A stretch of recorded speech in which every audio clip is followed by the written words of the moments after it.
کار تھا، بت کو پوجتا تھا، تھک گیا ساری رات بت کے سامنے کھڑا تھا، معاذ اللہ یا صنم یا صنم یا صنم کہتے، تھک گیا، نیند آ گئی، اونگ آ گئی۔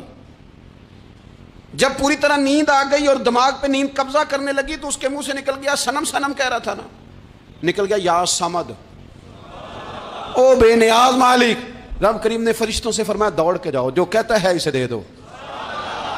فرشتے کہنے لگے مالک وہ تو بت کو پکار رہا تھا، اس نے تو غلطی سے نام لیا ہے۔ فرمایا مجھے نہیں پتا، لیکن دیکھو نا اس نے مجھے پکارا تو ہے نا، کتنی دیر سے جھوٹے کو پکار رہا تھا، اس کا معاملہ حل نہیں ہوا، اب اگر سچے کو پکارنے پہ بھی حل نہ ہوا تو فرق کیا رہ جائے گا؟ دے دو جو مانگتا ہے، دے دو۔ میرے دوست گھر پتہ چل جائے وہ کریم کتنا ہے، وہ مہربان کتنا ہے۔ میرے رسول پاک علیہ الصلوۃ والسلام نے تو فرمایا تیری آنکھ سے اگر اس کے خوف سے اتنا آنسو بھی نکل گیا جتنا مچھر کا پر ہوتا ہے، تو جس طرح بھینس کے تھنوں سے نکلا ہوا دودھ واپس تھنوں میں نہیں نہ جاتا، جو اتنا بھی روئے نہ روئے اللہ کے خوف سے، وہ بندہ دوزخ میں نہیں جائے گا۔ تھوڑی دیر کے لیے ڈر جائے اپنے رب سے، آئے تو صحیح۔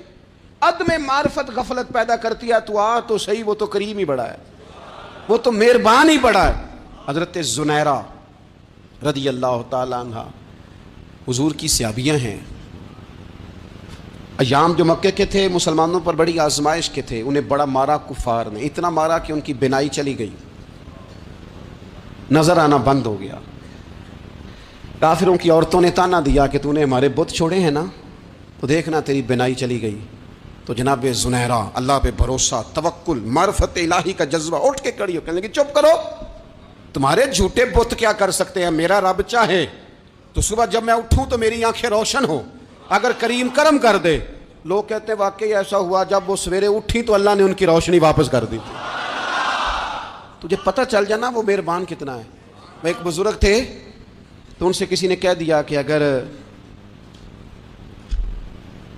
آپ کا حساب آپ کے ماں باپ کے ذمہ ہو جائے تو پھر کیسا، پوچھنے کے لیے قیامت میں اگر ماں باپ حساب لیں تو پھر کیسا؟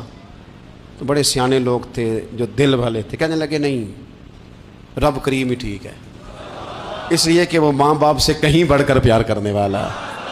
اگر یہ معرفت مل جائے وہ کریم کتنا ہے، اور جب بندہ پوری طرح اس کی بارگاہ میں آ کے تڑپ جاتا ہے نا، مولا میں جاؤں کدھر، تیرا دروازہ چھوڑ کے جاؤں کدھر۔ اقبال کہتے ہیں وہ ایک سجدہ جسے تو گراں سمجھتا ہے، 1000 سجدوں سے دیتا ہے آدمی کو نجات۔ تجھے جگہ جگہ جھکنا نہیں پڑے گا اگر تو صحیح معنوں میں اپنے رب کی بارگاہ میں جھک جائے۔ تو میرے عزیز کوشش کرے کہ اس کی معرفت، اس کا کرم، اس کی عطا، اور اللہ تبارک و تعالیٰ کے حاضر و ناظر ہونے پر عین الیقین، عقل یقین حاصل